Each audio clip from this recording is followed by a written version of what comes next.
Let's start with a story. I'm boarding Melbourne's Skybus one evening. That's the bus that runs from the airport into the heart of the city. I'm tired, I'm cold. I put my suitcase on a rack and find myself a window seat.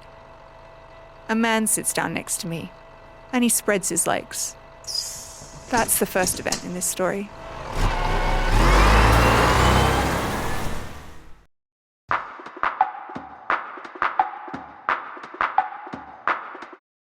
He's not that much bigger than me, but the man is taking up all the space in front of his little bucket seat, as well as a quarter of mine. I twist to try and avoid touching him, but he steals every extra centimetre I put between us. He seems oblivious to my escalating discomfort as he allows himself to sprawl. I wonder, if I stop moving my legs, hold fast to my territory, will he retreat? I try it, and he doesn't. So now I have a choice. Do I stop his slow encroachment by accepting the side of his thigh pressed against my thigh? Or do I continue my absurd contortion act? I decide to keep twisting. As the trip drags on, I become a small, angry pretzel. My body is aching. I'm furious at the obnoxiousness of this leg spreader. But I'm too young, alone, and conflict-averse to say anything about it to him. So I pull out my phone and write a quick, angry Facebook post. And that's where the story I really want to tell begins.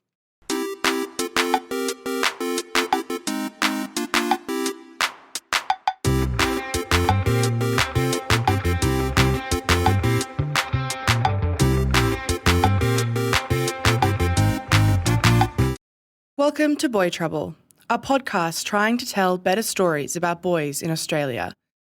I'm your host, Dr Grace Sharkey. Today we're hearing from Dr Jessica Kean, a lecturer at the University of Sydney and another member of the Feminists Boys Studies research group. Jess's research covers a range of topics including intimacy, relationships, gender and representation. So Jess, I'm intrigued. What happens next? I'm there, quietly fuming on the Skybus, and I write a Facebook post as follows. I'm sitting on a bus, twisting my body out of shape because this manspreader feels entitled to my space. My back hurts, my leg hurts. The patriarchy is literally hurting me. The likes and sympathy comments start rolling in, and it's helping. I feel like I've turned a private indignity into a small moment of feminist public pedagogy. I'm even starting to feel good about it. And then comes the second event in this story, the one I didn't quite see coming. A teenage boy I know pops up in the comments. This boy tells me the post is sexist. Women take up space on public transport too, he says, and they often put their bags on the seat next to them. Why couldn't I have simply said this person was rude? What does it have to do with gender? Within seconds, a feminist friend of mine has joined the fray too. She doesn't know this boy. She just sees his name, reads his comments, and suspects he's trolling. She doesn't know he's 16. She doesn't know that he's sweet, funny, and smart. She doesn't know that I've known him his whole life, and that if he's writing like this, it's much more likely that he's genuinely hurt or angry than that he's taking the piss. She doesn't know it might have cost him something to write that comment, that he would likely have thought hard about whether to speak his mind and risk hurting our relationship. Without this knowledge, she puts him on blast, and I have to jump in to defuse the situation. Looking back, I find myself revisiting these two events as a story about a man and a boy, and asking, what went wrong here? I think both these events would be familiar to many of our listeners. We often hear stories of women having to make themselves feel small in public space, to contort their bodies to fit in, when men don't seem to feel the same pressure. But today I think we're more interested in this second situation, the story that went wrong. What do you think a story like this can tell us about boys and their relationship to feminism? So the first thing that strikes me is his defensive, hurt tone. This boy was taking what I said quite personally. But I think it would be a mistake to focus solely on the boy. This was an interaction we were having. He was reacting to something that I had said. And this is what fascinates me about the relationship between boys and feminism. To me, it involves thinking about both how boys are spoken about by feminists and how boys and young men receive or respond to feminist discussions about masculinity and gender more broadly. I'm involved in a string of projects around this theme. With Dr. Timothy Staines, I recently wrote an article about the way that boys have been represented by domestic violence prevention campaigns in Australia. The dominant figure is the boy as a future perpetrator of violence. But what does this do for boys themselves? How might they read this figure, or indeed distance themselves from this figure? I have a second research project with Dr. Denise Beaton, where we spoke to 20 young people about the messages they received in their childhood about men and masculinity. This has given us some unique and surprising insights into the ways that feminist messages are landing for young boys. Or rather, the ways that feminist messages aren't landing. The places where crucial ideas about gender equality and power are getting lost in translation. Yeah, I think one of the main things our group has been thinking about for the last few years are what messages boys and men are getting about feminism and where from. In our last episode, we looked at a certain set of boys and men who were getting some very negative messaging about feminism, and in turn, doing some very negative things with it. But even the average person is likely not so sure exactly which messages to believe. When I'm thinking about these questions, I'm really thinking about all the boys and men in my life, inside and outside the classroom. And I'm wanting to be able to share my experience and analysis with them in a way that can be heard, but sometimes it feels like those messages don't get through, or when they do get through, they get really misunderstood.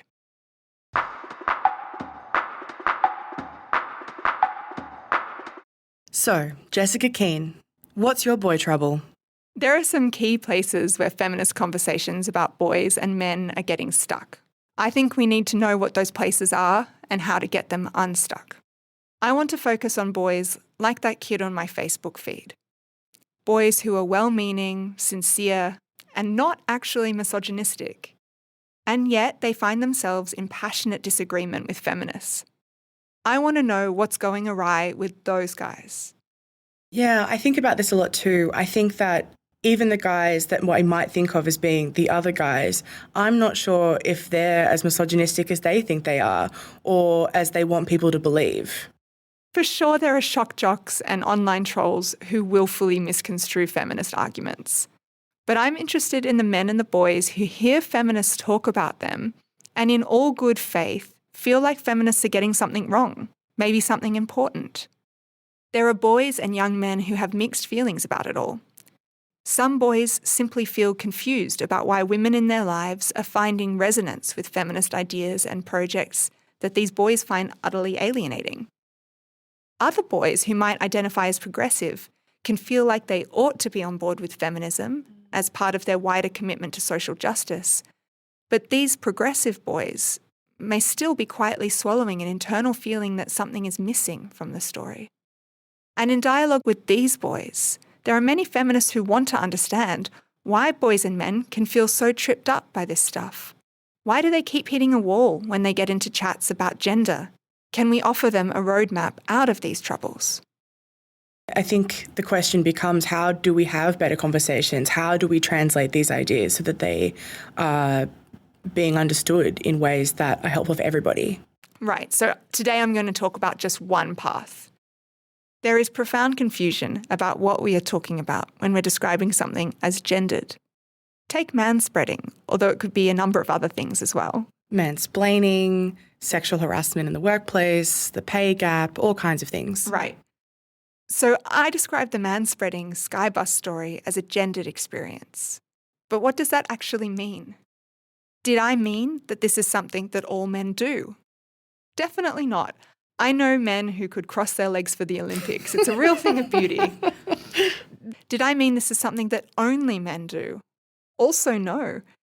As Facebook Boy pointed out in the comments, some women take up space on public transport too, with things like bags. And of course, there are some women who can spread with the best of them. Men don't own masculinity or masculine comportment. I was pointing to gender not because it was only men or all men, but because there is a gendered pattern here. Not a rule, just a predictable and recognisable gendered pattern in the world. It's not all men or only men, but it really is often men, or even usually men. Most of the time, when feminists are saying something about masculinity, or even using the word men, they're not talking about the collective of all or only men. They're trying to point to a clearly discernible gendered pattern of behaviour. And so why do you think gender is an important part of the equation? The idea is that gender is involved in some meaningful or important way in the experience. In the case of the man on the bus, my quick-fire feminist post on Facebook was actually drawing implicitly on the work of feminist philosopher Iris Marion Young, who I'd been teaching recently. She observed that girls and boys tend to be socialised to see and use their bodies very differently in space. I don't think all or only men would spread like that. But it is likely, being socialised as a man, that this particular leg spreader was encouraged to feel free and unthinking in his movements. He was not trained, as I was, for example, to fear for his own safety or fear the repercussions of sending the wrong message by moving into a woman's personal space in such a casual way. And I think for myself as well, I often feel like the pressure that I feel is not wanting to be rude or not wanting to get in the way or not wanting to try and take up as little space as possible as a way of being nice. That also feels quite gendered to me. Yeah, for sure. But I do think, if it had been the other way round and I had spread my thigh right into his space and rested it against his leg, I would worry about how that would be read or what that man would think I was trying to say to him. Absolutely. And I don't think that concern was in his mind at all. So this concept of a patterned link to socialisation opens onto the prickliest issue here, I think. The question of responsibility. Because when I make a claim about masculinity or men, like I did in that Facebook post, that can't help but call men into the conversation. It's like I'm sending up a little flag that says, this has something to do with you. But if it's not all or only men, what exactly does it have to do with them? If boys and men are assuming that I mean all or only men, then yes, they might jump to personal defence. Not me, they might say, or maybe not us. But if what we're saying is not a collective accusation, and instead an observation of a pattern within the collective, then that leaves open a different response. They could respond something more like, have I seen that pattern? Have other women around me experienced that? And if so, would they feel comfortable talking to me about it? And perhaps in another direction, given that I, as a man, have special access to certain male-only spaces, what patterns do I see there? Or what patterns should I be looking for? These questions and observations don't require boys or men to pour buckets of shame over their heads. It is just an invitation to take a pause and pay attention. Have I noticed that pattern too? If I haven't, maybe I should chat with some other people and see if they have. So there's a gap between what feminists say about patterns and what boys and men sometimes hear, which is an ideology of rules. Sometimes they hear this as an only men or all men rule. The boy in the Facebook comments is feeling personally attacked because he hears a rule and he can't think of a place for himself inside or outside that rule. So there's this pattern that's being misinterpreted as a rule, as a kind of prescriptive thing. And I suppose what I want to ask is, what do we do about that? Huge question, I'm sorry, but... No, that's exactly the question we need to be talking about.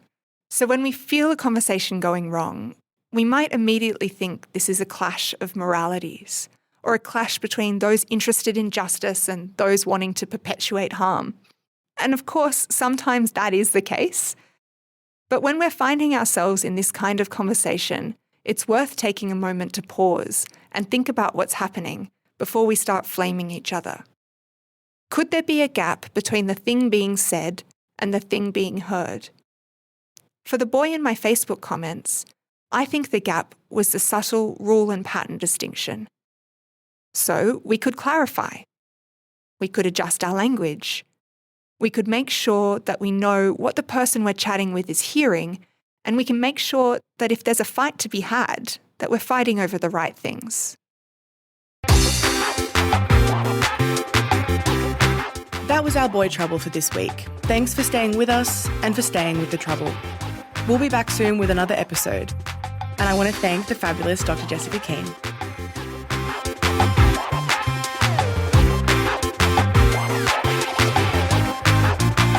Boy Trouble is a podcast produced by members of the Feminist Boy Studies Research Group, which is a collaboration between the University of Sydney and the University of Technology, Sydney.